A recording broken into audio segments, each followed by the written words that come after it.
యాజకులగునట్లు వారిని ప్రతిష్ఠించుటకు నీవు వారికి చేయవలసిన కార్యమేమిటనగా, ఒక కోడెదూడను, కళంకము లేని 2 పొట్టేళ్లను, పొంగని రొట్టెను, పొంగనివై నూనెతో కాల్చిన భక్ష్యములను, పొంగనివై నూనెతో పూసిన పలుచని అప్పడములను తీసుకొనుము.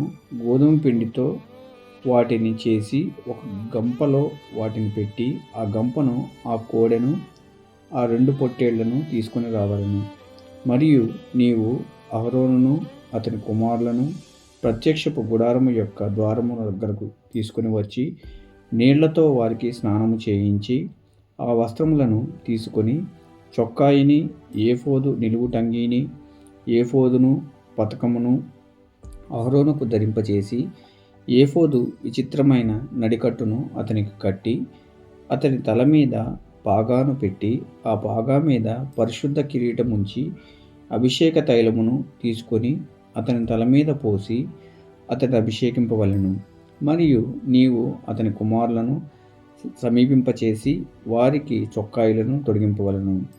అహరోనుకును అతని కుమారులకును దట్టీని కట్టి వారికి కుల్లాయిలను వేయింపవలెను. నిత్యమైన కట్టడను బట్టి యాజకత్వము వారికగును. అహరోనును అతని కుమారులను అలాగున ప్రతిష్ఠింపవలెను.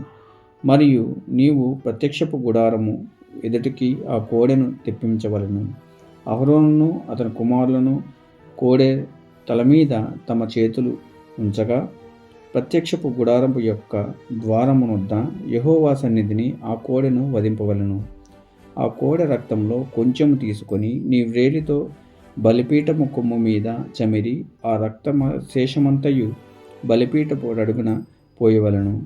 మరియు అంతములను కప్పుకొను క్రొవ్వంతటిని, కలేజం మీది పపసును, 2 మూత్రగ్రంథులను, వాటి మీద క్రొవ్వును నీవు తీసి బలిపీఠం మీద దహింపవలెను. ఆ కోడె మాంసమును, దాని చర్మమును, దాని పేడను పాలెమునకు వెలుపల అగ్నితో కాల్చవలెను. అది పాప పరిహారార్థమైన బలి. నీవు ఆ పొట్టేళ్లలో ఒకదానిని తీసుకొనవలెను. అహరోనును అతని కుమారులను ఆ పొట్టేలు తల మీద తమ చేతులుంచగా, నీవు ఆ పొట్టేలును వధించి దాని రక్తము తీసి బలిపీఠము చుట్టూ దాన్ని ప్రోక్షింపవలెను.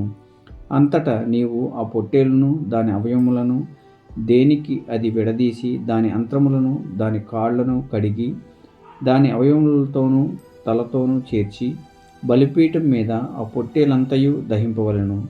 అది యెహోవాకు దహనబలి, యెహోవాకు ఇంపైన సువాసన గల హోమము. మరియు నీవు 2వ పొట్టేలును తీసుకొనవలెను.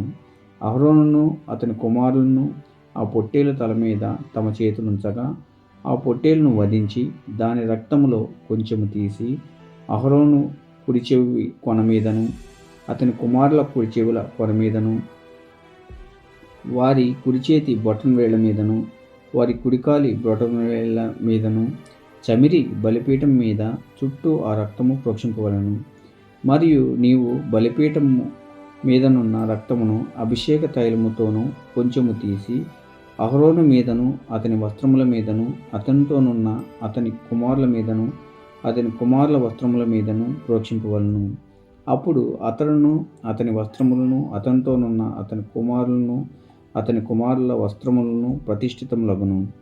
మరియు అది ప్రతిష్ఠితమైన పొట్టేలు గనుక దాని క్రొవ్వును, క్రొవ్విన తోకను, అంత్రములను, కప్పు క్రొవ్వును, కలేజం మీద పపనును, 2 మూత్రగ్రంథులను, వాటి మీద క్రొవ్వును, కుడి జబ్బను, ఒక గుండ్రని రొట్టెను, నూనెతో వండిన యొక్క భక్ష్యమును, యెహోవా ఎదుటనున్న పొంగని వాటిలో పలుచని ఒక అప్పడమును నీవు తీసుకొని అహరోను చేతులలోనూ అతని కుమారుల చేతుల్లోనూ వాటన్నిటినీ ఉంచి అల్లాడింపబడు నైవేద్యముగా యెహోవా సన్నిధిని వాటిని అల్లాడింపవలెను.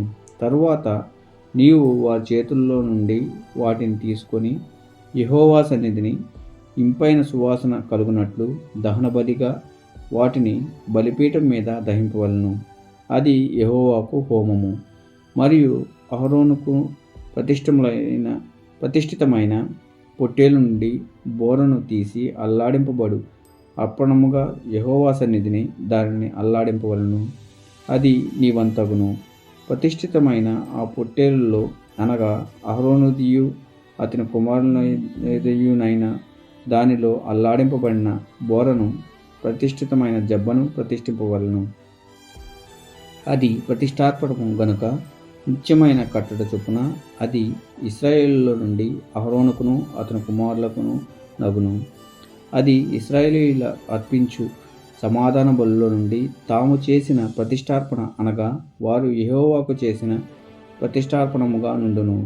మరియు అహరోను ప్రతిష్ఠిత వస్త్రములను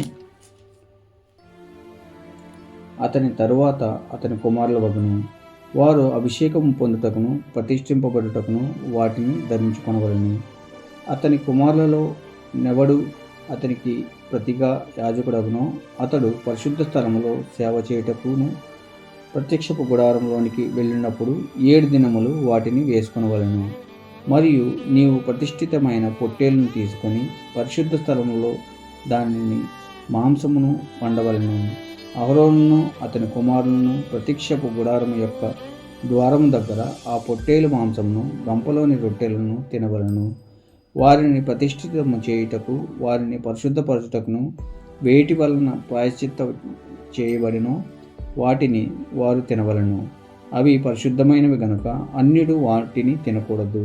ప్రతిష్ఠితమైన మాంసంలోనేమి ఆ రొట్టెలోనేమి కొంచెమైనను ఉదయం వరకు మిగిలి ఉండని ఎడల మిగిలినది అగ్ని చేత దహింపవలను. అది ప్రతిష్ఠితమైనది గనుక దానిని తినవలదు. నేను నీకు ఆజ్ఞాపించిన వాటన్నిటిని బట్టి నీవు అట్లు అహరోనుకును అతని కుమారులకును చేయవలను.